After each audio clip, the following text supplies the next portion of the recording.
नमस्कार, आप देख रहे हैं आज तक। आपके साथ मैं हूं अंजना ओम कश्यप। आज हल्ला बोल करेंगे बीबीसी के ऊपर कार्रवाई पर हो रही सियासत के खिलाफ और पूछेंगे कि क्या सरकारी एजेंसियां काम करेंगी तो आपातकाल कहा जाएगा। हम इस सवाल पर भी चर्चा करेंगे कि विपक्ष के उस आरोप में कितना दम है जिसमें बीबीसी पर इनकम टैक्स विभाग की कार्रवाई को गुजरात दंगों की डॉक्यूमेंट्री से जोड़ा जा रहा है।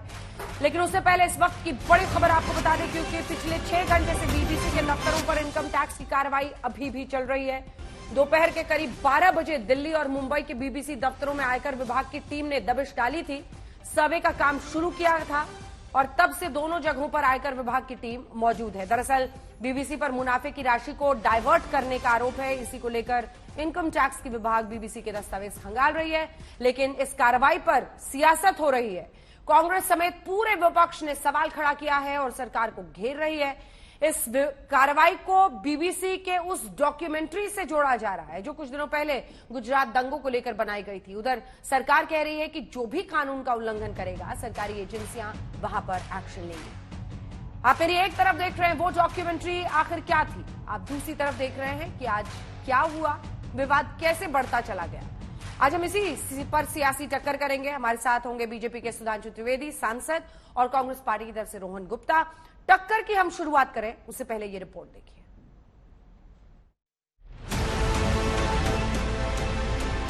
आप लोग कौन डॉक्यूमेंट? इनकम टैक्स की टीम पहुंची तो दिल्ली स्थित बीबीसी के दफ्तर में हड़कंप मच गया। वारंट आपको पता है? दफ्तर में मौजूद कर्मचारियों के फोन रखवा लिए गए और फिर शुरू हुई कार्रवाई। वारंट आपको पता है? वारंट सीट हो चुका है, लिखा हुआ वारंट। इस बीच मुंबई के बीबीसी दफ्तर में भी आयकर विभाग की दबिश की खबर आई। पता चला इनकम टैक्स डिपार्टमेंट की टीम दिल्ली से लेकर मुंबई तक बीबीसी के दफ्तरों में टैक्स से जुड़े दस्तावेज खंगाल रही है। बीबीसी दफ्तरों की कार्रवाई जैसे ही फैली, सियासत शुरू हो गई। कांग्रेस ने सरकार को घेरा तो बीजेपी ने जवाब देने में देर नहीं लगाई। यहाँ हम जेपीसी की मांग कर रहे हैं अडानी के मामले में, और वहां सरकार बीबीसी के पीछे पड़ी हुई है। विनाश काले विपरीत बुद्धि। बीबीसी का जो इतिहास है कलंकित, काला, द्वेष भावना से भारत के खिलाफ कार्य करने का रहा है। कुछ दिनों पहले बीबीसी ने गुजरात दंगों पर डॉक्यूमेंट्री बनाई थी जिसको लेकर खूब बवाल मचा था। हिंदू संगठनों ने डॉक्यूमेंट्री के खिलाफ मोर्चा खोला था और कांग्रेस ने सरकार पर डॉक्यूमेंट्री को बैन करने का आरोप लगाया। जेएनयू समेत देश के कई यूनिवर्सिटी में लेफ्ट और कांग्रेस से जुड़े छात्र संगठनों ने बीबीसी की डॉक्यूमेंट्री देखने को लेकर हंगामा किया था। अब कांग्रेस बीबीसी के दफ्तर में आयकर विभाग की कार्रवाई को उसी डॉक्यूमेंट्री विवाद से जोड़ रही है। आयकर, ईडी, सीबीआई मोदी जी के ऐसे हथियार हैं इस सरकार के।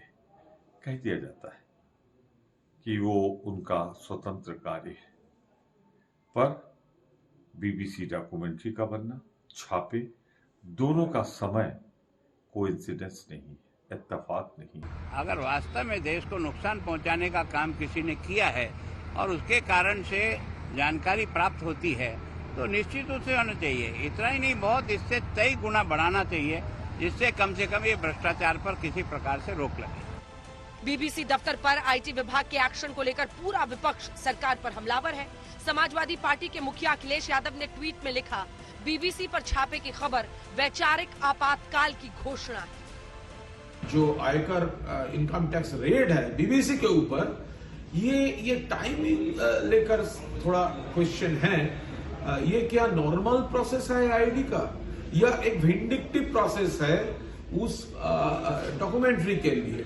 थोड़ी मोहब्बत करिए, थोड़ी मोहब्बत फैलाइए। इतनी नफरत से आप कुछ हासिल नहीं करेंगे। सिर्फ और सिर्फ आप लोगों को और दुनिया के अलग अलग संस्थाओं को, इस देश की छवि जो है उनके सामने खत्म कर रहे हैं, खराब कर रहे हैं। आम आदमी पार्टी और टीएमसी ने भी सरकार के खिलाफ मोर्चेबंदी की। आयकर विभाग की इस कार्रवाई पर गरमाई सियासत जल्द खत्म नहीं होगी। इस सर्वे को लेकर अभी कई तीखे सवाल उठेंगे। इस बहाने केंद्र सरकार पर विपक्षी दलों के हमले और तेज होंगे। आज तक ब्यूरो। आज ज्यादा मेहमान नहीं है। सुधांशु त्रिवेदी सांसद प्रवक्ता बीजेपी के और रोहन गुप्ता प्रवक्ता कांग्रेस पार्टी के हमारे साथ हैं। इस बीच आपको बता दें, केंद्रीय मंत्री अनुराग ठाकुर क्या कह रहे हैं इस आईटी की कार्रवाई पर जो बीबीसी के खिलाफ की गई है। बीबीसी दफ्तर में आईटी सर्वे पर बोले अनुराग ठाकुर, देश में कानून से ऊपर कोई नहीं है। आइए आपको सुना देते हैं क्या कहा है।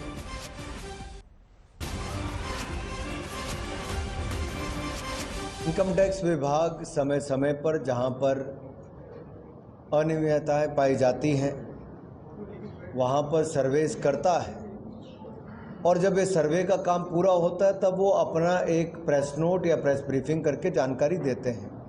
तो मुझे लगता है जब ये इनकम टैक्स विभाग का सर्वे पूरा होगा वो जानकारी पूरी आपको डिटेल में दे देंगे, और कोई भी देश में न्याय से ऊपर तो या हमारी जो कानून व्यवस्था है उससे ऊपर तो कोई नहीं हो सकता।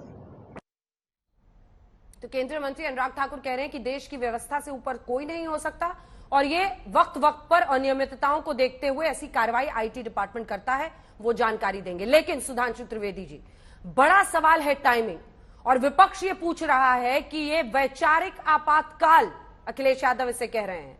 तमाम विपक्ष इसे बीबीसी की डॉक्यूमेंट्री से जोड़ रहा है। डॉक्यूमेंट्री आई गुजरात के दंगों पर, और उसी की वजह से बीबीसी को टारगेट कर रही है ये सरकार, ये आरोप है। जवाब दीजिए सांसद जी। देखिए, इसमें टेक्निकल और टाइमिंग दोनों का मैं जवाब देता हूं। टेक्निकल इशू यह है कि यदि बीबीसी के खिलाफ किसी भी प्रकार का कोई पूर्व में आईटी का नोटिस नहीं होता और सडनली आज ये घटना हो गई होती, तो आप कह सकते थे कि ये तो कोई प्रक्रिया थी नहीं, अचानक ये शुरू हो गई बीबीसी की डॉक्यूमेंट्री की वजह से। परंतु पिछले महीनों में नहीं, पिछले 1-2 वर्षों में, कई वर्षों में एक नहीं अनेक इनकम टैक्स के नोटिस है, और वो भी किस टेक्निकल इशू के ऊपर है कि जो प्रॉफिट अर्न होता है विदेशी कंपनियों को, उसके बारे में उनको प्रॉपर जानकारी देनी पड़ती है, जैसे टीडीएस कटता है उसके अनुसार। तो जो ट्रांसफर प्रोसेसिंग ऑफिसर है उसकी तरफ से कई बार नोटिस गया जिसका बीबीसी ने जवाब नहीं दिया।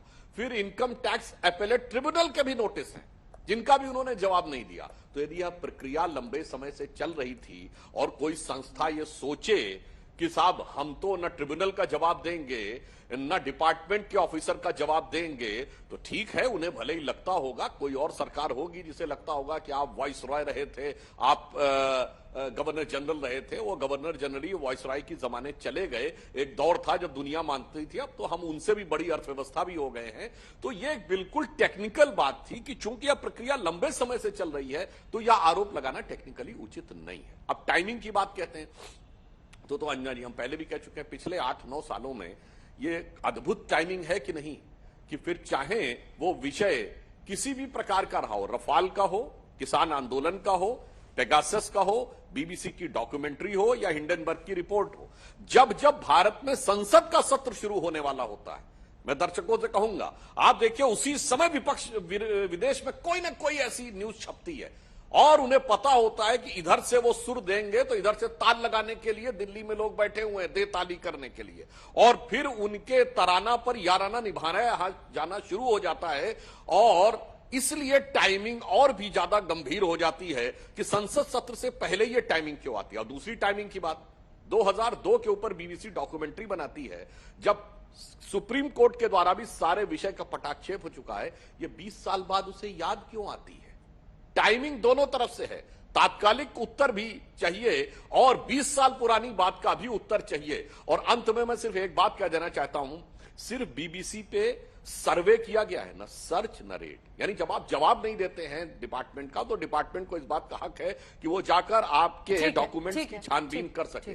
कांग्रेस के जमाने में 1970 में भारत के विरुद्ध रिपोर्ट छापने के आरोप पर इंदिरा जी के जमाने में जानते क्या हुआ था, बीबीसी का ऑफिस बंद, ताला, और जो ब्रिटिश कर्मचारी थे उनको ब्रिटेन के जहाज में बैठा के फिनिश, वापस जाओ, बैक टू इंग्लैंड।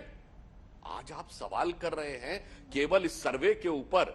उस जमाने में मुझे याद है इंदिरा जी की, देखिए अंजना जी, हम लोग बहुत बच्चे थे पर इंदिरा जी के जमाने की याद, इंदिरा जी कहती थी इस चीज में विदेशी हाथ है, विदेशी हाथ है। पर आज तो हमें लग रहा है हाथ का विदेशी साथ और उससे होती हुई करामात पूरी दुनिया देख रही है। इंदिरा जी उस जमाने में भले कहती होंगी, आज तो वो एकदम साक्षात चरितार्थ होता हुआ दिख रहा है। ठीक है, हाथ का विदेशी साथ और उस हाथ से होता हुआ करामात, ये आरोप वो लगा रहे हैं रोहन जी, क्योंकि बीबीसी को इस वक्त सपोर्ट करते हुए आप दिख रहे हैं, और आईटी डिपार्टमेंट की तरफ से कहा जा रहा है कि जो नोटिसेस हमने दिए थे उससे उन्होंने कंप्लाई नहीं किया था।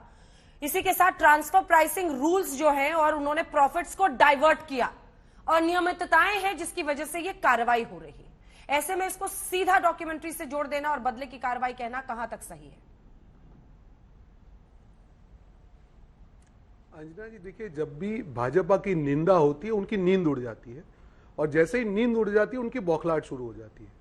मुझे ध्यान है अंजना जी कि ऐसे कई मुद्दों पे हमने आपसे जो डिबेट हुई है, जहां पे जैसे ही किसी ने विरोध का स्वर भाजपा के खिलाफ उठाया, या तो वो देशद्रोही हो जाता है, या उसके पीछे जांच एजेंसियां पड़ जाती है, या पुलिस पड़ जाती है, और वो कोई भी हो, वो हमारा एमएलए जिग्नेश मेवानी हो जिसने कुछ नहीं कहा था, फिर भी उसके ऊपर आसाम में केस हो गया और वो जेल में चले गए हो, वो कोई न्यूज चैनल हो जो इनके खिलाफ न्यूज छापता हो, जो सच दिखाता हो, उनके ऊपर रेड की बात हो, कोई न्यूज पोर्टल हो जो इनके खिलाफ रिपोर्ट सच छापे, उनके खिलाफ कार्रवाई की बात हो, या बीबीसी की बात हो। हम यहाँ पे बीबीसी को डिफेंड करने नहीं बैठे, हम यहाँ पे इसलिए बैठे हुए अंजना की जो आवाज कुचलने की जो भाजपा की रणनीति है, हर बात जब सच सामने आता है भाजपा की बौखलाहट बढ़ जाती है। चीन के मुद्दे पे 50 बार कांग्रेस ने कहा, हर पार्टी ने कहा कि देखिए भाई साहब, हमारी जो सरजमी है उसमें चीन घुस रहा है, कोई एक्शन नहीं। परसों भी रिपोर्ट लद्दाख में आई, और जो लोग भी ये छापते हैं, ये लोग चीन को नहीं रोक पाते हैं, ये लोग उसको जो छापते हैं उसको रोकने में लगते हैं,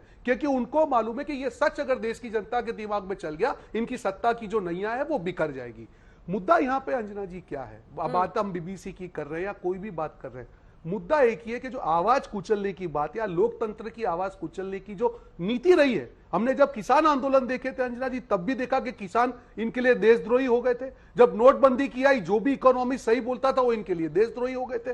तो हर मुद्दे पे इनका पैटर्न देखिए कि जो भी इनका विरोध करते हैं उनको ये लोग देशद्रोही बनाते तो डरा देते हैं, और मैसेज ये भेजते हैं कि एक आदमी के ऊपर अगर हमने एक्शन लिया तो 10 बोलने वाले लोग हैं उनकी आवाज को कुचल दी जाए। यही इनका तरीका है, पर कब तक कुचलेंगे? संसद में आवाज कुचलेंगे, राहुल जी ने कुछ बोला तो उसके ऊपर भी एक्शन लेते रहिए ना। आपका पाप का घड़ा बढ़ चुका है, एक लिमिट होती है हर चीज की, जहां पे आपको एक्शन लेना चाहिए। जहां पे हम जेपीसी की जांच की मांग कर रहे हैं वहां पे आपकी एक्शन लेने की हिम्मत नहीं है, क्योंकि मालूम है वहां पे आपकी जो हकीकत देश के सामने बाहर आ जाएगी, और लगता है कि ये हकीकत बाहर आने से हमारी सत्ता पे खतरा आएगा, वहां पे आप एक्शन ले रहे। लेते रहिए, देश की जनता है, पाप का गड़ा भरना है, भर गया है, आपको मालूम चलेगा आने वाले दिनों में क्या हो रहा है। पर हकीकत यह है अंजना जी, हर मुद्दे पे ये सरकार विफल साबित होती जा रही है, और देश की जनता की आंख खुल चुकी है कि अब इस सरकार पे हम भरोसा नहीं कर सकते हैं। और जितनी आवाज को आप लोग कुचलोगे, उतनी देश की जनता की आवाज और विपक्ष की आवाज साथ में इकट्ठा होगे। आपकी ये जो अहंकार की जो रीत हो गई है, अहंकार का जो राक्षस आपके अंदर घुस गया है, उसको आपको जवाब मिले। ठीक है, अहंकार का राक्षस वो कह रहे हैं, जयराम रमेश कह रहे हैं विनाश काले विपरीत बुद्धि। आप जवाब सबका दीजिएगा, लेकिन उससे पहले आपको बता दें कि रेड इस वक्त भी चल रही है, और अब जो इवनिंग शिफ्ट के कर्मचारी वहां पर बीबीसी दफ्तर में पहुंचे हैं, बीबीसी ऑफिस में कर्मचारियों की एंट्री की इजाजत दी गई है जो अपनी इवनिंग शिफ्ट के लिए आते हैं, और वो अपना काम कर सकते हैं। इस तरह की इजाजत उनको आईटी डिपार्टमेंट की तरफ से दी गई है, जो इस वक्त भी छानबीन कर रही है। जहां जांच करनी चाहिए अडानी मामले में, वहां आप पीछे हट रहे हैं, और यहां पर जो आपके खिलाफ बोले वो देशद्रोही, उसके खिलाफ तमाम एजेंसियां। जवाब आपका सुधांशु जी। देखिए, मैंने जो भी तथ्य रखे थे, रोहन जी ने उसमें किसी भी तथ्य का तथ्यात्मक उत्तर यानी फैक्चुअल काउंटर नहीं किया। कोई बात नहीं, आरोप लगाया, मैं उसका भी जवाब देता हूं। देखिए, अभी तक ये ब्रिटिश ब्रॉडकास्टिंग कारपोरेशन के बारे में बोलते बोलते ऐसा लगा कि सिन्हुआ के भी प्रवक्ता बन गए। सिन्हुआ जानते क्या है? Chinese news agency. चाइना क्या कह रहा है साहब, उस पर जवाब नहीं दे रहे। मतलब अभी ब्रिटिश ब्रॉडकास्टिंग कारपोरेशन की पक्ष आड़ तो वो सिन्हुआ तक की आड़ लेते हुए दिखाई पड़ रहे हैं। परंतु आपके सामने समस्या क्या है कि विदेश से जो आपने कहा कि बिल्कुल आवाज कुचलने की बात, तो जहां से विवाद शुरू हुआ, हिंडनबर्ग के ऊपर अमेरिका में किसी भी कंपनी के बारे में रिपोर्ट छापने पे रोक लगा दी गई है। आप में से कितनों ने कहा कि अभिव्यक्ति की स्वतंत्रता कुचल दी गई है? यदि नहीं कहा तो आपने माना कि वो रोक सही है। अगर रोक सही है तो एक आरोपी और दागी से दिखते हुए, मैं दागी नहीं कर रहा, दागी से दिखते हुए मीडिया संस्थान की रिपोर्ट के ऊपर आप सबको दागदार बनाने लगे। तो ये तो खुद ही आपका चरित्र दिख रहा है कि जिस विदेशी संस्थान के ऊपर बाहर से रोक लग जाए, चलिए कोई बात नहीं। आपको पता है यहां तो सिर्फ इनकम टैक्स का एक नोटिस आया है, और वो भी नॉर्मल परिस्थितियों में केवल पूछताछ के लिए। कांग्रेस के जमाने में 1975 14 अगस्त को कांग्रेस के एमपीज ने प्रस्ताव पारित किया था कि बीबीसी को भारत से बाहर कर देना चाहिए। मेंबर ऑफ पार्लियामेंट यानी पार्टी का वक्तव्य आया था कि ये भारत विरोधी गतिविधियां करते हैं, इसलिए इनको बाहर कर दिया जाना चाहिए। पार्टी का ऑफिशियल स्टैंड। कोई बात नहीं, चलिए मैं तो इमरजेंसी की बात ही नहीं कर रहा हूं, उसके बाद आ रहा हूं। जिस जमाने में शायद लोगों को, दर्शकों को याद नहीं होगा, भारत के इतिहास में एक ऐसा बिल है जो संसद से पास होने के बाद राष्ट्रपति ने उस पर कभी साइन ही नहीं किए और वो बिल समाप्त हो गया, जिसे कहते हैं ना राष्ट्रपति ने अपनी जेब में रख लिया, क्योंकि संविधान में यह अधिकार है कि यदि राष्ट्रपति वापस भेजेगा, दोबारा संसद भेजेगी तो राष्ट्रपति को साइन करना पड़ेगा, पर कितने समय में वापस भेजेगा ये नहीं लिखा है। तो वो ज्ञानी जैल सिंह जी ने पोस्ट एंड टेलीग्राफ एक्ट के साथ किया था। वो एक्ट जानते क्या था? 1987 में राजीव गांधी जी की सरकार किसने लाई थी कि किसी भी भारतीय नागरिक की कोई भी चिट्ठी खोलकर पढ़ने का अधिकार सरकार को होगा। जैसे आज कोई ये कह दे आपके सारे ईमेल, आपके सारे एसएमएस, आपके सारे व्हाट्सएप, ये सब सरकार जब चाहे तब देख सकती है। वो आप करने वाले लोग, ये तो राजीव जी के समय में कह रहा हूं, और सवाल पूछ लिया था जिस अखबार ने, उसकी बिजली काट दी गई थी। और तो और मैं बताता हूं, यहां तक तो ठीक है जनाब, अखबारों के कार्यालय पे हिंसात्मक हमला और तोड़फोड़ न याद हो तो डेट के साथ बताता हूं, 13 सितंबर 1994 लखनऊ में जब सपा बसपा कांग्रेस आई, तीनों मौसेरे भाइयों की मिलीजुली सरकार थी, तो सरकार के खिलाफ रिपोर्ट छपने को लेकर 2 बड़े अखबारों पे विधिवत हमला, तोड़फोड़, वहां के लोगों के साथ मारपीट भी हुई थी। अरे साहब आप क्या बात करते हैं? एक लीगल टेक्निकल इशू के ऊपर पूछताछ करने को लेकर वो लोग सवाल उठाते हैं जिन्होंने बीबीसी का बुरिया बिस्तर पैक कराने से लेके अपने पार्टी में प्रस्ताव पारित कराने से लेके घुसकर तोड़फोड़ तक की, जिन्होंने एक एक आदमी का, मीडिया में क्या लिखा ये नहीं, एक एक व्यक्ति की चिट्ठी पढ़ने का अधिकार मांगा था। ठीक है, इसलिए हम कहना चाहते हैं, आप कितना भी कह लीजिए, आपका अतीत आपको याद दिला रहे हैं वो रोहन जी है और आज की युवा पीढ़ी ठीक के है पास ठीक है सारी रोहन जी, information। वो आपका अतीत आपको याद दिला रहे हैं और बता रहे हैं कि कांग्रेस की सरकारों ने क्या क्या किया है और इसी बीबीसी के खिलाफ क्या क्या किया था। देखिए, सुधांशु जी की विडंबना है, क्योंकि अच्छे इतिहासकार है, जब लगता है कि वर्तमान के कोई जवाब नहीं हो तो उनके आप कोई भी डिबेट देख लीजिए, तीसरे सेंटेंस के बाद वो 80 में पहुंच जाएंगे। सत्यों मजबूरी है, आज बोलेंगे क्या? आज का जो उनका जो डिफेंस है वो पूरा वीक है, जवाब उनके पास है नहीं, क्योंकि ये संयोग नहीं है, भाजपा का प्रयोग है। बात सिर्फ बीबीसी की नहीं है। मैं आपको एक, जो भी इन्होंने केस किए हैं, वो एंटी मनी लॉन्ड्रिंग की बात हो, पीएमएलए की बात हो, क्या एक भी भाजपा के खिलाफ केस हुआ है? बता दे सुधांशु जी। इतिहास में क्यों 40 साल पहले जा रहे हैं? मैं तो अभी की बात कर रहा हूं, बताए ना। आपकी तो मेमोरी बहुत अच्छी है, भाजपाई का नाम बता दे। क्या भाजपाई सारे दूध के डुले हुए हैं? यही तो हकीकत है ना, इनकी नीयत में खोट है। अब ये चीन की बात कर रहे थे, ये पहली बार हुआ है कि चीन जो हमारा दुश्मन है वो हमारे ही प्रधानमंत्री का स्टेटमेंट यूज कर रहा है। कोई गुस्सा नहीं है, हम विरोध कर रहे तो हमारे ऊपर सवाल उठ रहे हैं। आप कब तक हकीकत को छिपाएंगे? देश की जनता आपसे आज जवाब मांग रही है कि 9 साल के बाद आपकी जितनी भी विफलताएं हैं, आपके ऊपर जब कोई सवाल उठाता है, आप उसको देशद्रोही के ऊपर एक्सेल कब तक करेंगे आप? आज हम जो भी मुद्दों की बात कर रहे हैं, हम लोग आप नोटबंदी की, किसानों के मुद्दे की बात कर रहे हैं, हम जीएसटी की बात करें, हम चीन के मुद्दे की बात करें, हम कोविड मिसमैनेजमेंट की बात करें, जिन्होंने भी इनके खिलाफ अंजना जी आवाज उठाई है, देखिए क्या हुआ है। और ये लोग मैसेज देते हैं, किसी रिपोर्टर के ऊपर एक्शन लिया, किसी पत्रकार के ऊपर लिया, किसी एमएलए के ऊपर लिया, किसी नेता के ऊपर लिया, जिससे एक मैसेज पूरे देश में, जो डर का माहौल है, ये डर का माहौल हट जाएगा। अंजना जी, आपकी डिबेट लाखों करोड़ों लोग देखते हैं, हर आदमी के दिल में दर्द है, वो छोटा व्यापारी हो, किसान हो, बेरोजगार हो, महंगाई से परेशान हमारी महिलाएं हो, सबके दिल में दर्द है। पर कहीं ना कहीं ये डर जो है, उनके दर्द के ऊपर उन्होंने हावी कर दिया है। ये एक जो उनकी शासन की जो स्टाइल है, इसके खिलाफ हम लोग लड़ रहे हैं। और राहुल जी ने जो सवाल उठाए, उनको भी नोटिस दे दिया। अरे हम तो जेपीसी की मांग कर रहे हैं ना। आपको लगता है कि कुछ गलत नहीं हुआ है, पर आपको जो आज मार्केट में दिख रहा है वो तो गलत नहीं है, वो तो हकीकत है कि पैसे रोज धुल रहे हैं। आप जेपीसी क्यों डर रहे हैं? आप ही चोर, आप ही पुलिस और आप ही जज, आप जो कह दे वो सही। अरे आप, जजमेंट आपके हाथ में नहीं है ना, जजमेंट जनता डिसाइड करेगी। आप क्यों जज बन रहे हैं? जो भी आपके खिलाफ बोले, अरे अब तो आपको जजों से भी प्रॉब्लम होने लग गई। आपके जो जज का रिकमेंडेशन है उसमें भी आपके ये पहली बार हुआ अंजना जी देश के इतिहास में कि सुप्रीम कोर्ट से भी सरकार को प्रॉब्लम होने लगी। कब तक आप आवाज को कुचलोगे? और इसीलिए मैं कह रहा हूं ये घड़ा जो है भरने वाला और भर चुका है। आने वाले दिनों में आपको देश की जनता जवाब देगी। ये पहली बार हुआ होगा अंजना जी देश के इतिहास में। अब इनको सुप्रीम कोर्ट के जज के रिकमेंडेशन से भी प्रॉब्लम होना चालू हो गया। ये किस प्रकार की तानाशाही है? आप राजा हैं क्या? आपके खिलाफ कोई कुछ नहीं बोल सकता। डर का माहौल बंद कीजिए, देश की जनता को ज्यादा मत दबाइए। ठीक है, एक दो छोटे छोटे सवाल मुझसे पूछने आप दोनों से, एक एक करके पूछती हूँ, जवाब दीजिएगा ताकि कॉन्टेक्स्ट समझ में आए। रोहन गुप्ता जी, पहला सवाल आपसे है, बीबीसी अगर अनियमितताएं करे, वो बार बार नोटिस पर भी नॉन कंप्लायंट रहे, तो आईटी उस पर चुप रहे? क्योंकि कुछ दिन पहले डॉक्यूमेंट्री निकली है, हाँ या ना? नहीं, बिल्कुल नहीं अंजना जी। देखिए, मैंने कहा देश की जनता के जहां रूल की बात है, मैंने कहा नियत में खोट है, आप एक्शन लीजिए ना।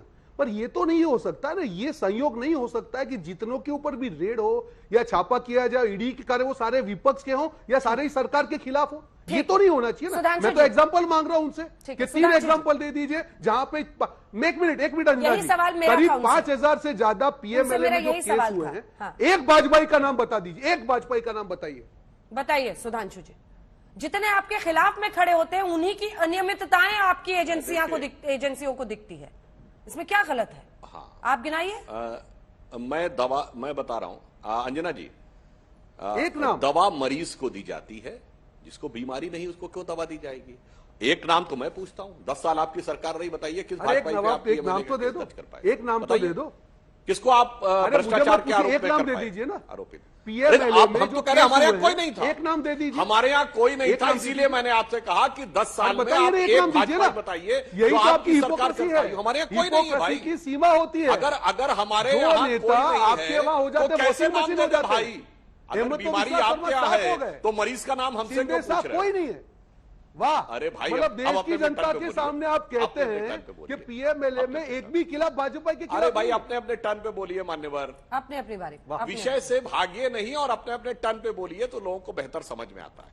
अब मैं बताता हूं, इन्होंने कहा कि इतिहास की बात कर रहे हैं, वैसे 3 बार अपने ये जो आप बार बार कहते हैं सुधांशु जी, बंगारू लक्ष्मण आपकी पार्टी के कितने स्टिंग ऑपरेशन आपके नेताओं के खिलाफ पहले हुए हैं? एग्जैक्टली कितने स्टिंग ऑपरेशन हुए हैं? और अब आप कहते हैं कि हमारा एक नेता गिना दीजिए जो आज तक भ्रष्टाचार के मामले में फंसा। तो मैं तो बात कह रहा हूं, ये बता दे बंगारू लक्ष्मण, एक बात मैं कह दूं, बंगारू लक्ष्मण का केस भारत के इतिहास का भूतपूर्व केस है। ये बताए किस आरोप में बंगारू लक्ष्मण को सजा हुई थी? एक ऐसी चीज जिसमें कोई पता ही नहीं कौन सा कॉन्ट्रैक्ट था जिसके लिए पैसे लिए गए। और अब तो सारी बात सामने भी आ गई कि जो लोग स्टिंग कर रहे थे वो कौन थे, क्या थे और उन्होंने सब प्रकार का किया था, वो अलग बात है। परंतु वहां पर पूरी बात, इसलिए मैंने कहा ना, हमारे किसी नेता के खिलाफ केस दर्ज हुआ हो तो बताइए। आपके 10 साल में आप कितनों को आरोपित कर पाए? हमारे नेताओं के खिलाफ आपने केसेस दर्ज किए, मैं जवाब देता हूं। आपने तथाकथित हिंदू आतंकवाद के केसेस दर्ज किए और सब के सब अदालत की चौखट पर औंधे मुंह जाके गिरे।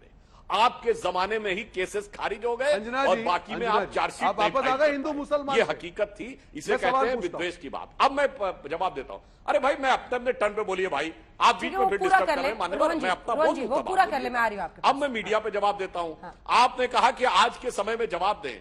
अभी देखिए, राहुल गांधी जी की यात्रा के अंतिम चरण में दिग्विजय सिंह जी के सामने से मीडिया का माइक किसने हटाया था? हमने। जब हिमाचल प्रदेश में सवाल पूछा गया था कि 3 हफ्ते में 3 रुपया डीजल का दाम कैसे बढ़ गया, हमसे क्यों पूछ रहे हो? उनसे पूछो। पिछले 1-2 नहीं 3-4 वर्षों में एक नहीं अनेक बार कांग्रेस के नेताओं द्वारा पत्रकारों को आक्षेपित किया गया है कि आप ये सवाल हमसे क्यों पूछ रहे हैं। ये आपकी हकीकत थी। और चूंकि आपने 3 बार इतिहास वर्ड कहा कि भारत के इतिहास में पहली बार आपने कहा जुडिशरी में, तो मैं याद दिलाना चाहता हूं, भारत के इतिहास में पहली बार ऐसा हुआ था जब कोई प्राइम मिनिस्टर न्यायालय के द्वारा दोषी सिद्ध हो गया हो भ्रष्टाचार का, भ्रष्ट प्रैक्टिसेस का, इंदिरा जी, और उसने न्यायालय के 3 सर्वोच्च न्यायाधीशों को सुपरसीड करके भारत का चीफ जस्टिस बना दिया हो किसी को। और यही नहीं, कमिटेड जुडिशरी की बात कही, कमिटेड जुडिशरी, यानी न्यायपालिका सरकार के लिए कमिटेड चाहिए। और ऐसा खौफ पैदा कर दिया था कि जिस जमाने में इमरजेंसी लगी थी, किसी कोर्ट ने कोई सुनवाई नहीं की थी, सबके दरवाजे बंद हो गए। प्रश्न तो सुधांशु जी आप पर भी उठ रहे हैं ना। भारत आपके राज्यपाल की नियुक्ति पर भी सुप्रीम कोर्ट के रिटायर्ड जज को आपने फॉर्मर नजीर साहब को तुरंत लगा दिया, उस पर भी प्रश्न खड़े हो रहे हैं। ये बताइए, राज्यपाल बनाने में कौन सी बात है? अभी सदाशिवम जी के केस में तो कोर्ट कह चुका है कि इसमें किसी प्रकार की कोई आपत्ति नहीं है। फातिमा बीबी जी से लेके रंगनाथ मिश्रा से लेके कितने राज्यपाल अपॉइंट करना, अंजना जी उसी बात की तुलना होनी चाहिए। सुपर सीड करके जजेस को ऊपर कर देना और कमिटेड जुडिशरी की बात करना, और राज्यपाल तो छोड़िए, बहुत छोटी चीज। आपको पता है एक कांग्रेस का सांसद जज रह चुका है और उसके बाद वो हाईकोर्ट का जज बना और रिटायर होने के बाद लोकसभा का चुनाव लड़ा कांग्रेस के टिकट पे, और रिटायरमेंट के 10 महीने बाद वो सुप्रीम कोर्ट का जज बन गए। जस्टिस बहरुल इस्लाम, गुवाहाटी हाईकोर्ट के जज, 2 बार कांग्रेस से राज्यसभा सांसद, 1 बार लोकसभा लड़के जीत गया। मतलब पहले जज, फिर कांग्रेस का सांसद, फिर जज, फिर कांग्रेस का लोकसभा का प्रत्याशी, और उसके बाद भारत के इतिहास का इकलौता उदाहरण, रिटायरमेंट के बाद कोई 10 महीने के गैप के बाद जज नहीं बनता, वो सुप्रीम कोर्ट का जज। सुधांशु जी देखिए ना, सुप्रीम कोर्ट जज, लोकसभा, राज्यसभा सब जगह पहुंच गए। मुझे बस ये बता दीजिए सुधांशु जी, इस डॉक्यूमेंट्री से कोई लेना देना नहीं है, इस एक्शन का कोई लेना देना नहीं है? क्या ये सरकार के मन में नहीं है कि सबक ऐसे लोगों को सिखाना जरूरी है? क्योंकि आप लोग ये मानते हैं ना कि साजिश के तहत ये डॉक्यूमेंट्री बनाई। मैं इस विषय पे डाइवर्ट नहीं होने देना चाहता। देखिए अंजना, मैं अभी बता रहा हूं, हाँ। मैं कोई डाइवर्ट नहीं होने देना चाहता, मैं दृढ़ता से कह रहा हूं। रिटायरमेंट के बाद नॉमिनेटेड राज्यसभा सदस्य होना अलग है, कांग्रेस के मेंबर के रूप में सांसद बनना और उसके बाद जज बनना जमीन आसमान का अंतर है। और उसके बाद रिटायर होने के बाद 10 महीने के गैप लोकसभा का चुनाव लड़ना कांग्रेस प्रत्याशी के रूप में, और उसके बाद 10 महीने के बाद फिर जज बनना। अरे साहब, जमीन आसमान का अंतर है, क्या बात है? कांग्रेस का सदस्य रहने वाला व्यक्ति हाईकोर्ट का जज बना और फिर इस्तीफा देने के बाद फिर चुनाव लड़ा और फिर सुप्रीम कोर्ट का जज बना, जस्टिस बहरुल इस्लाम। इसलिए मैं कह रहा हूं, जब इतिहास की बात कहे तो बहुत होश के साथ। अब मैं आज की बात पे बात करता हूं। यदि इनको किसी भी प्रकार की आपत्ति नजर आती तो मैंने तो पहले ही कहा। आज की बिल्कुल लेटेस्ट बात करता हूं। बेंगलुरु में भारत का डिफेंस एक्सपो चल रहा है, 32 देशों के रक्षा मंत्री आए हैं, 32 देशों के। यह भारत के लिए नहीं, दुनिया में ऐसा कोई उदाहरण नहीं है यूरोप के बाहर, जब 32 देशों के रक्षा मंत्री किसी जगह पे आए हों और डिफेंस प्रोडक्शन में भारत बड़ा निर्यातक हो गया। मैं ईमानदारी से पूछना चाहता हूं, बताइए कोई बीबीसी ने स्टोरी की इस पे? ये तो इंटरनेशनल ऑर्गेनाइजेशन है ना। तो 32 देशों के रक्षा मंत्री आए, भारत एशिया में बिगेस्ट आर्म एक्सपोर्टर था, डिफेंस उनकी स्टोरी इंपोर्टर था, अब एक्सपोर्टर में तब्दील हो गया भारत। बताइए कौन सी स्टोरी की? उनकी स्टोरी बनाने की और नहीं करने की और करने की क्षमता उनकी है, फैसला उनका होगा। ये थोड़ा ना कोई पार्टी तय करेगी कि कौन किस पार्टी में। इसी पर तो हर दिन यहाँ पर बहस होती है कि बहस क्या होगा, ये मैं और मेरा चैनल डिसाइड करेंगे। अंजना जी, नहीं अंजना जी सुनिए, मैंने जो कहना चाह रहा था वो ये था, आज की स्टोरी नहीं कर रहे हैं और 20 साल पहले जो सर्वोच्च न्यायालय से भी मामला खारिज हो चुका है, अगर वो कोई स्टोरी कर रहा है और उसके बाद उसको मुद्दा बना रहा है तो ये भारत की न्याय व्यवस्था का अपमान है, भारत की लोकतांत्रिक व्यवस्था का अपमान है, भारत की संप्रभुता का अपमान है। और ये लोग तो वो लोग हैं जिन्होंने अमेरिकी सेनेट को लिख के भेजा था अपनी सरकार के समय में कि मोदी जी को वीजा मत देना, जबकि मोदी जी ने जिंदगी में कभी वीजा के लिए अप्लाई नहीं किया। भारत की संप्रभुता का मजाक इन्होंने अपने जमाने तक से उड़ाया हुआ है। रोहन जी क्या बात कर रहे हैं? रोहन जी आज की बात करिए, रोहन 20 साल पहले सर्वोच्च न्यायालय से खारिज हुए मामले को। ये सच है कि एक पैटर्न देखा जा रहा है रोहन जी, ठीक है, आप उनकी बातों का भी जवाब दीजिएगा, मेरा प्रश्न भी सुन लीजिए। एक पैटर्न देखा जा रहा है, जब जब संसद का सत्र आता है एक विदेशी रिपोर्ट आती है, उस रिपोर्ट के अनुसार पेगासस से लेकर बीबीसी डॉक्यूमेंट्री और अब हम देख रहे हैं हिंडनबर्ग की रिपोर्ट। क्या जानबूझकर ऐसी रिपोर्ट्स का सहारा और फिर उनके प्रवक्ता हमारी विपक्षी पार्टियां बन जाती हैं इन एजेंसियों की, उसी हिंडनबर्ग की जो खुद वहां पे यूएस जस्टिस डिपार्टमेंट जिसको इन्वेस्टिगेट कर रहा है और जिस पर रोक लगी है, शॉर्ट सेलिंग का काम करता है। अंजना जी देखिए, जब तक भाजपा विफलता की तरफ जाती है, तिरंगे का दामन लेकर अपने आप को छिपाने का प्रयास करता है। अभी उन्होंने कहा, अरे तिरंगा अब आपको नहीं बचाएगा, तिरंगे ने भी देख लिया है कि आपने कितना अपमान किया है। और मैंने जो सवाल पूछा कि 5400 में से एक भी केस भाजपा के खिलाफ है, नहीं, क्योंकि तो कैसा वॉशिंग मशीन है, जो भी अंदर जाता है साफ होके निकल जाता है। बाहर खड़े ही आइए, वेलकम कर रहे हैं। मैं आपको एग्जांपल दे रहा हूं, रेड्डी बंधु हो, येदुरप्पा हो, हेमंतो विश्वास की हम बात करें, नारायण राणे की हम बात करें, सोमेन मित्रा की बात करें, ऐसे में कम से कम आपको 35 लीडर गिनवा सकता हूं। जो इनकी शिंदे सरकार है उसकी हम बात करें, 35 से ज्यादा ऐसे लीडर हैं अंजना जी जो बीजेपी में ज्वाइन हुए। नए एक्शन की बात जाने दीजिए, जिनके खिलाफ सीबीआई ईडी वगैरह के नोटिस थे, कोई कार्रवाई नहीं हुई। तो ये क्या प्रयोग है? क्या ये संयोग है? क्या आपका ये प्रयोग है? आपको देश की जनता जवाब तो मांगेगी। और इसीलिए मैं कहता हूं कि आपकी नीयत में खोट नहीं होती जब आप भाजपा के जो साथ रहने वाले लोग हैं उनके ऊपर भी अगर एक्शन लेते हो तो आपके ऊपर कोई सवाल नहीं उठता। पर यहां पे जो आप सवाल उठा रहे हैं आपके सामने ही है। अगर 5400 में से एक भी केस भाजपाई के खिलाफ नहीं है तो आपके देश की जनता को तय करना है कि आम आदमी की क्या गलती है। और आप हर बार जो कहते हैं कि ये रिपोर्ट आ गई, ये रिपोर्ट आ गई, अरे आपकी सरकार है, आप क्यों शेयर मार्केट को गिरने दे रहे हैं? आपको लगता है कि वो रिपोर्ट में गलती है, आप जांच करके देश की जनता के सामने लाइए जिसका कॉन्फिडेंस वापस आए। आपको वो भी नहीं करना है। कब तक आप बाहरी ताकतों के नाम के अपनी विफलताओं को छिपाते रहेंगे? आपको देश की जनता को जवाब देना है। और कब तिरंगे की आड़ मत लीजिए, ये तिरंगा पहले भी मजबूत था, आप नहीं रहेंगे तब भी मजबूत होगा। तिरंगों के भाजपा की बैसाखी की जरूरत नहीं है, छोड़ दीजिए ये सब। तिरंगा मजबूत है और रहेगा। आपकी नीयत में जो खोट है उसको हटाइए। आप कब तक देश की आवाज को कुचलने का प्रयास करेंगे? चीन हमारी सरजमीन पे घुस जाए, हम चुप रहे।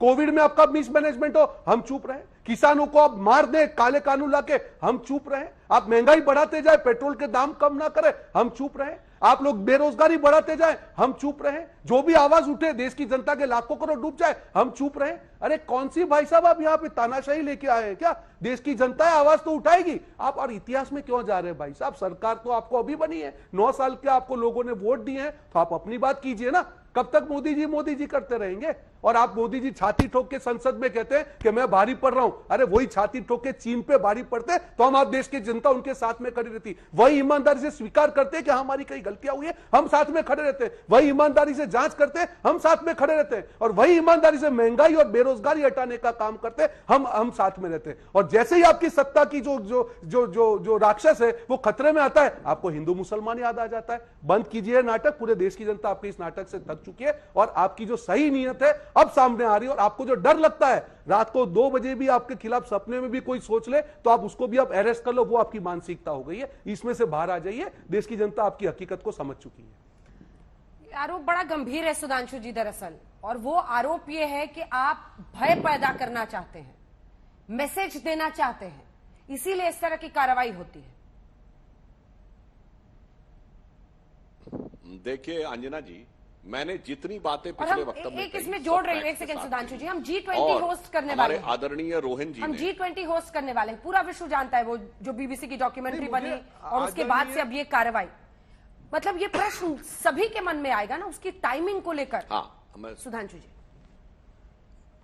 मैं उसी बिंदु पे आ रहा हूं। देखिए अभी हमारे आदरणीय रोहन जी ने, आपने देखा महंगाई, किसान, पेट्रोल, चाइना, हिंदू मुसलमान, सारे विषय पे चले गए। ये तब होता है जब आपको लगे कि मुख्य विषय पर आपके पास काउंटर करने को फैक्ट नहीं है, तो फिर घूमना शुरू कर दीजिए। मगर मैं मुख्य विषय पर ही रहते हुए बोलता हूं। आज मैं आपसे कह रहा हूं कि ये हिंडनबर्ग ने शॉर्ट सेलिंग की थी। ये शॉर्ट सेलिंग क्या होती है मैं दर्शकों को बताना चाहता हूं। शॉर्ट सेलिंग ये होती है कि किसी कंपनी का शेयर 100 रुपए का है और मैंने कंपनी से कमिटमेंट ले लिया कि 1 हफ्ते बाद इसको खरीदूंगा, मगर दाम आज का देना पड़ेगा। 1 हफ्ते बाद यदि 100 का 120 हो गया तो 20 रुपए का कंपनी को फायदा और 100 का 80 हो गया तो कंपनी को नुकसान।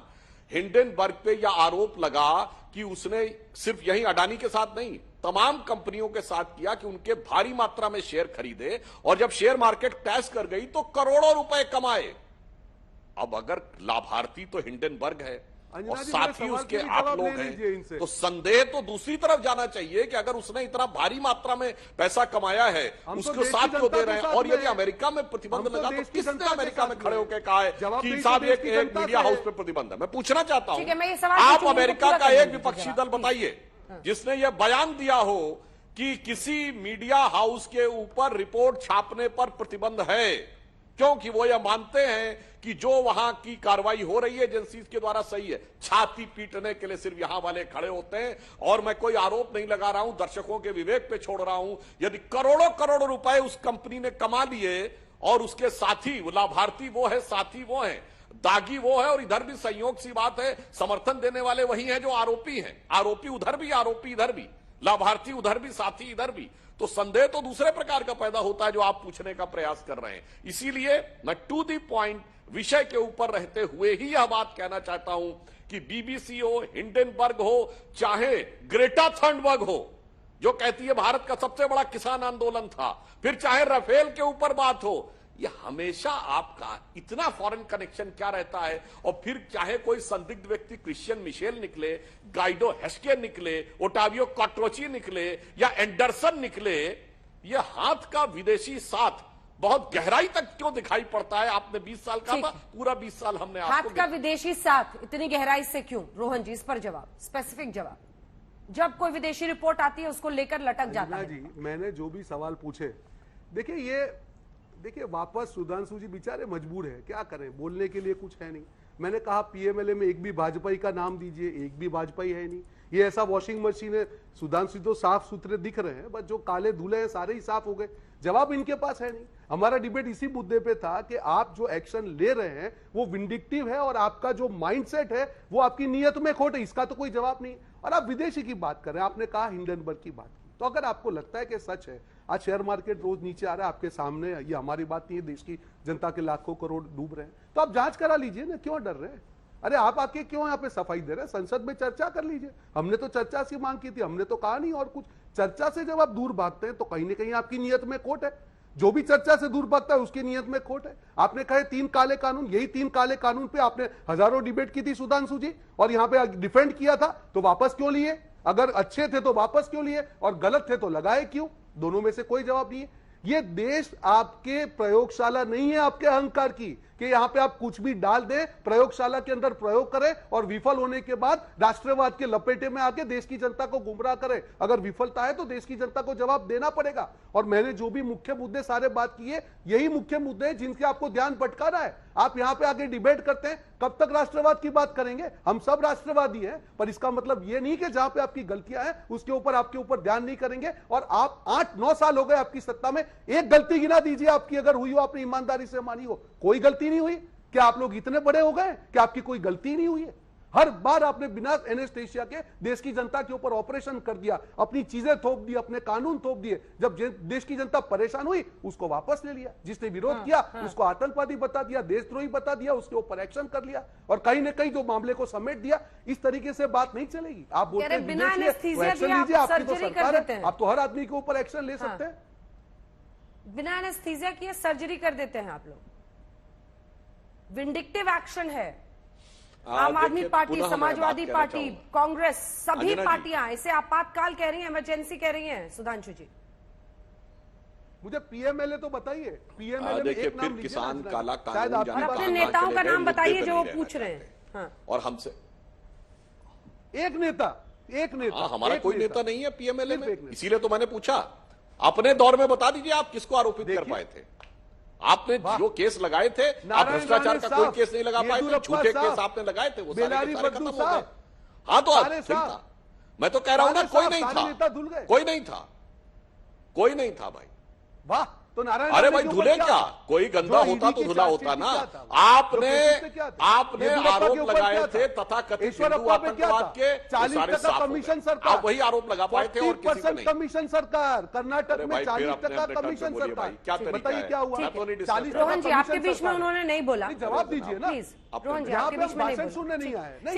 एक लाइन बीच में रिबटल करना ठीक है, लेकिन लगातार मत बोलिए ना। 2 लोग बोलेंगे सर तो दर्शकों का टाइम वेस्ट होता है। रिबटल की अंजना जी, मैं ये चाहूंगा, पता है दर्शक देख रहे हैं, नहीं मैं विपक्ष से, दर्शक देख रहे हैं कि जब फैक्ट्स कमजोर होते हैं तो यही करना पड़ता है।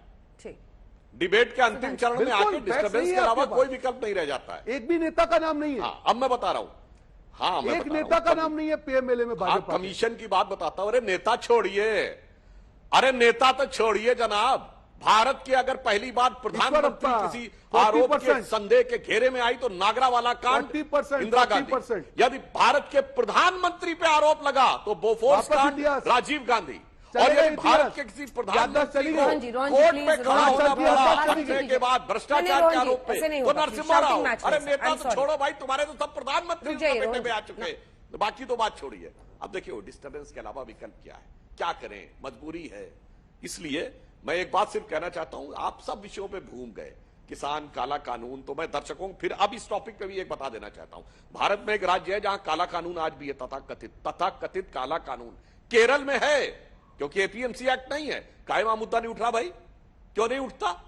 क्योंकि आपको पता है दिल्ली में कुछ और, केरल में कुछ और। इसीलिए आपकी तथाकथित काले कानून की बात पे पंजाब में किसी ने विश्वास नहीं किया, साफ हो गया। और जो सबसे बड़े किसान नेता थे पंजाब में, उनकी जमानत जब्त हो गई। जो सबसे बड़े किसान नेता थे उत्तर प्रदेश में, उनके गांव में भाजपा को वोट ज्यादा मिला, ये इंपॉर्टेंट नहीं है। उनके बूथ पर उन्हें उतने वोट भी नहीं मिले जितने लोग उनकी पंचायत में बैठे रहते थे। लेकिन कानून तो तीनों वापस लिए ना सुधांशु जी आपने। अभी पूर्व वित्त मंत्री पी चिदम्बरम ने ट्वीट किया है सर, वो लिख रहे हैं after practically shutting down Amnesty International and Oxfam the BBC is next in line, shameful. वो ये कह रहे हैं कि एमनेस्टी इंटरनेशनल, ऑक्सफैम और अब बीबीसी को आप लोग टारगेट कर रहे हैं।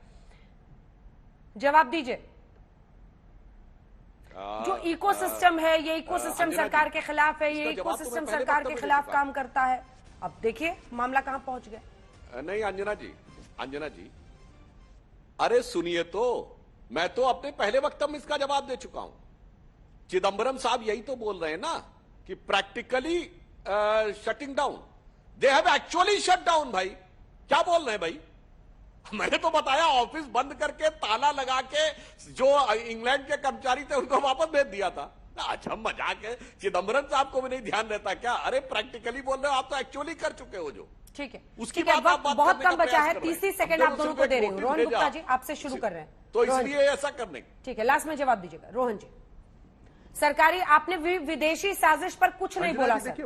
विदेश से एक रिपोर्ट आती है और पूरा विपक्ष देश में उसको लेकर लटक जाता है। नहीं, बिल्कुल नहीं अंजना जी, हमने सिर्फ ये कहा कि अगर वो रिपोर्ट आई है और अगर शेयर बाजार उसको रिएक्ट कर रहा है, लाखों करोड़ जनता के धुल गए हैं, उसके ऊपर जांच हो, जेपीसी बैठे हो, हम डिस्कशन मांग रहे हैं। मुझे नहीं लगता है कि उसमें गलती है, यही विपक्ष की जिम्मेदारी है। जैसे जयराम जी ने कहा कि विनाश काले विपरीत बुद्धि, ये सरकार की बौखलाहट ही दिखा रही है कि दाल में कुछ काला है। हमको कुछ बोलने की जरूरत नहीं है, पूरी दाल ही काली है यहाँ पे। अरे क्यों दूर भाग रहे हैं? अगर आप उसको लगता है कि आपका कोई लेना देना नहीं है तो जांच करवाइए ना। आप जेपीसी से क्यों दूर भाग रहे हैं?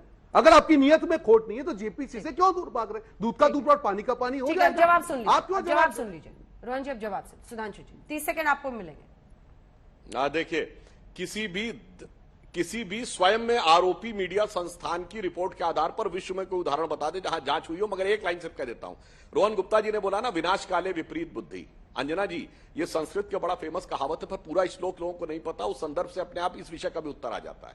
वो ये है, न निर्मिते न दृश्यते कदैव न श्रूयते स्वर्णमयी कुरंगी तथापि तृष्णा रघुनंदनस्य विनाश काले विपरीत बुद्धि। अर्थात न कभी बना, न देखा गया, न सुना गया कि सोने का मृग होता है, फिर भी रघुनंदन को भी तृष्णा ने ऐसा घेर लिया था, शायद विनाश काल में विपरीत बुद्धि हो जाती। मान्यवर, ये सोने के हिरण के संदर्भ में लिखा गया है, वो मृग मरीचिका थी, उसी में आप फंसे हैं। ठीक है, कौन फंसा है, कौन फंसा रहा है और कौन फंस सकता है, इन सब पर नजर रहेगी। आप दोनों का बहुत धन्यवाद हमारे साथ चर्चा में जुड़ने के लिए। देश दुनिया की बाकी खबरों के लिए देखते रहिए।